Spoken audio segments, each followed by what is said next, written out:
Don de Hédouville, bonjour et merci, surtout merci de nous accueillir ici dans le cloître de l'abbaye Notre-Dame de Randol. Vous êtes le père abbé de Notre-Dame de Randol. Cette abbaye a été érigée à partir de 1969. Elle est une fille de l'abbaye de Fontcombault et de Solesmes, comme l'on dit. Que signifie cette filiation ? Un monastère, c'est comme une ruche.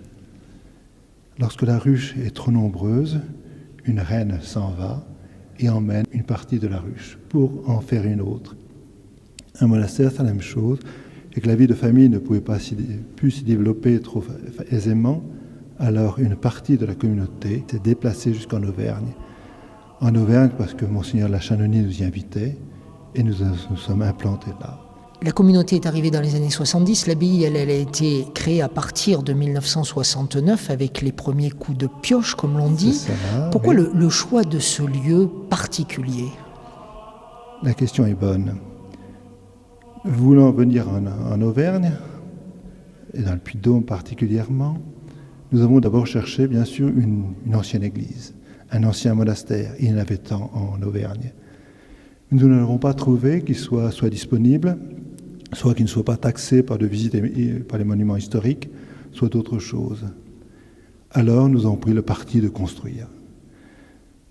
Et la vallée de la Monne, pour là où nous sommes arrivés un soir, se portait bien pour cela, se présentait bien pour cela. La vallée de la Monne est un petit site extraordinaire. J'aime bien dire que, comme dit Pourra, au commencement, Dieu créa l'Auvergne. Et au centre de l'Auvergne, il fit un petit jardin, un jardin de délices qui est notre vallée de la Monne.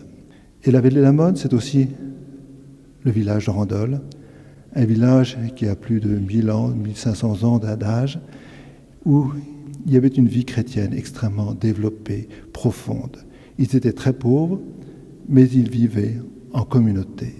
Et cela, nous avons pu en hériter, et ça, c'est un de nos patrimoines en arrivant. Et tout cela, les moines en héritent. Don de Hédouville, parlez-nous de vos frères, les moines, qui sont membres de cette communauté. Nous sommes entrés pour suivre le Christ. Il n'y a pas d'autre raison. On peut être un bon chanteur ou un mauvais chanteur, on peut être intelligent ou pas intelligent, peu importe. Lorsque l'abbé, quand quelqu'un se présente à la porte du monastère, Saint Benoît demande, est-ce qu'il cherche vraiment Dieu ?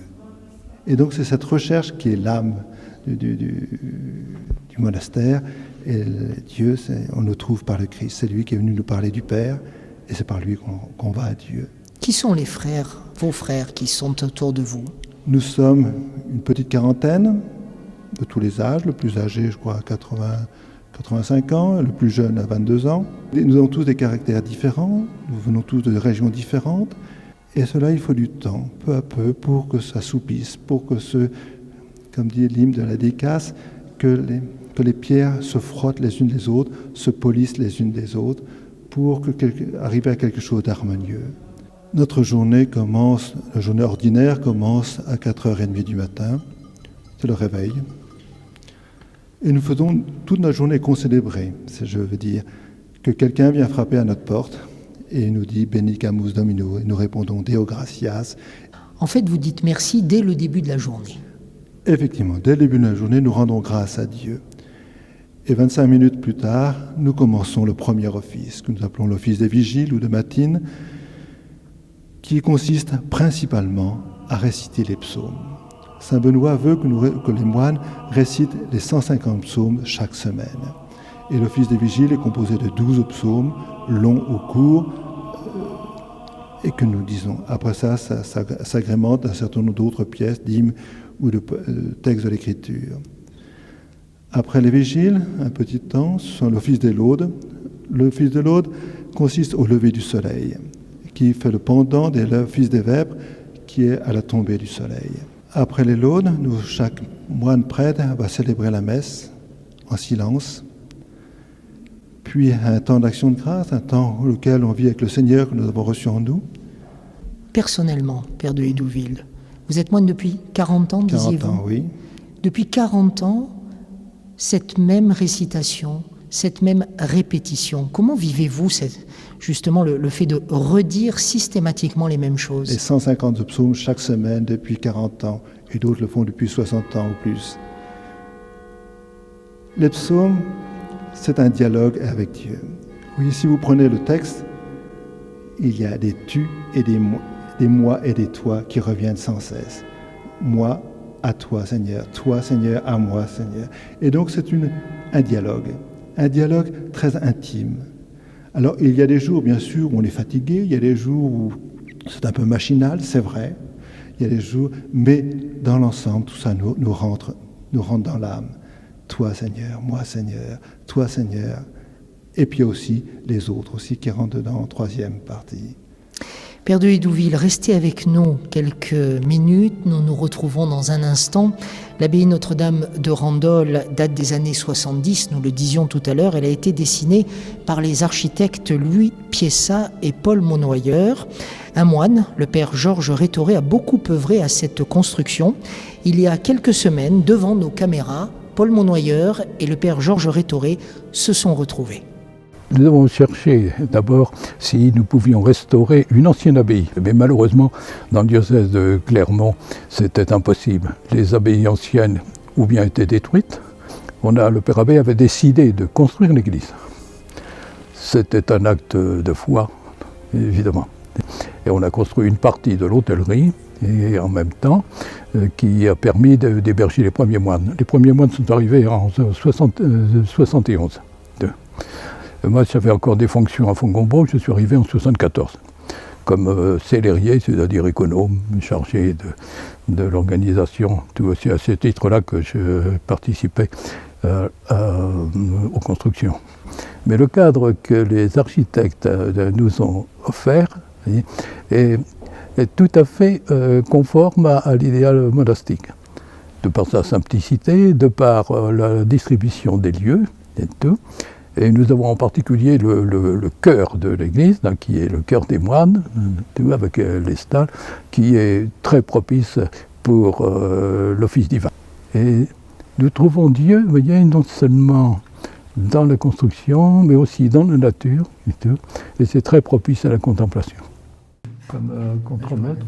La demande, c'était un monastère bénédictin dans la tradition, permettant de retrouver l'application de la règle de Saint-Benoît et tout un contexte très propre à une communauté bénédictine.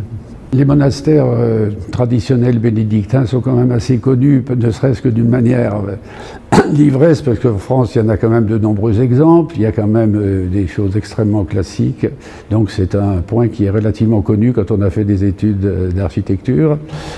Et par contre, il y a les points fondamentaux qui sont permettre à une communauté au XXe siècle, puisque c'était le XXe siècle, de s'insérer dans des locaux traditionnels, mais avec malgré tout les contingences de l'époque, que ce soit pour le confort, même s'il est relatif, et le côté absolu de la règle qui nécessite des contraintes alors de distribution extrêmement précises. C'est le problème du silence, c'est le problème d'un ensemble de personnes qui vivent dans une communauté absolue, n'ayant ni propriété personnelle, ni ayant choisi ce lieu, parce que ça aussi c'est fondamental, puisqu'un moine bénédictin choisit son monastère, son emplacement, et ne peut pas être déplacé.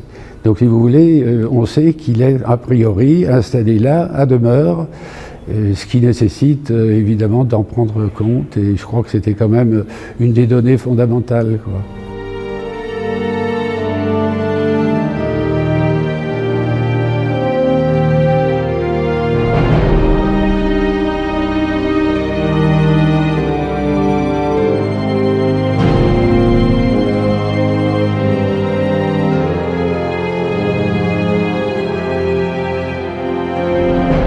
Retour dans le cloître de l'abbaye Notre-Dame de Randol, en présence du père abbé de l'abbaye, don de Hédouville. Don de Hédouville, ici, le silence est très présent. On a même le sentiment qu'il rythme vos journées un peu comme un métronome. Comment apprivoise-t-on le silence? Peut-il être apprivoisé d'ailleurs? Oui, il doit être apprivoisé. C'est comme un grand jeu. Il faut apprendre à faire du silence, à fermer une porte en silence, à marcher en silence. Plus encore, à parler sans éclat de voix, comme demande saint Benoît. Plus encore, à vivre intérieurement en silence. C'est un grand jeu, car il y a des jours c'est magnifique, on est en grand silence, en grande communion, et il y a des jours c'est un vrai tohu-bohu, où il faut apprendre à dompter ce bruit intérieur. C'est un silence aussi de toute l'imagination, de toutes les idées qui peuvent nous passer par la tête, pour amener à l'unique nécessaire. Une seule chose pour nous est nécessaire, comme disait le Seigneur à Marthe. Marthe, tu t'agites, tu t'inquiètes, une seule chose est nécessaire, Marie a pris la meilleure place et ne soit pas retirée. Et donc ce silence va nous amener à cette unique nécessaire qui est Dieu et la contemplation des choses de Dieu. Dans le silence, il y a bien évidemment le fait de ne pas prononcer de mots pour les hommes que vous êtes, vous les moines, mais quand les moines parlent, est-ce qu'ils parlent mieux parce que pendant X heures, ils ont moins parlé que les autres, voire peu parlé? Ça dépend beaucoup des tempéraments. Il y a des tempéraments qui, plus ils avancent dans la vie monastique, plus vont rester silencieux, plus ils vont rester habitant avec eux-mêmes. D'autres tempéraments sauront mieux, avec le temps, mieux exprimer ce qu'ils vivent et auront besoin de l'exprimer à l'extérieur. Vous-même, Père de Hédouville, lorsque vous quittez l'abbaye Notre-Dame de Randol pour vaquer à vos obligations ailleurs en France, vous prenez l'avion, vous prenez bien sûr des voitures, quand vous vous retrouvez au cœur du monde qui brouille, qui est plein de bruit, comment réagissez-vous ? Je sais comment je devrais réagir. Je devrais réagir en homme de silence, de vivre avec Dieu, de ne pas entendre le bruit qui est autour de moi. Je reconnais que ce n'est pas toujours si facile. Il y a 15 jours, j'étais en Guinée-Conakry, de l'avion, le monde, tout cela n'est pas on se laisse assez vite distraire. Mais on revient tout de même. Il faut revenir, sinon c'est la mort de l'âme. Une dernière question, Père de Hédouville. Le pape François a voulu que 2015 soit l'année de la vie consacrée.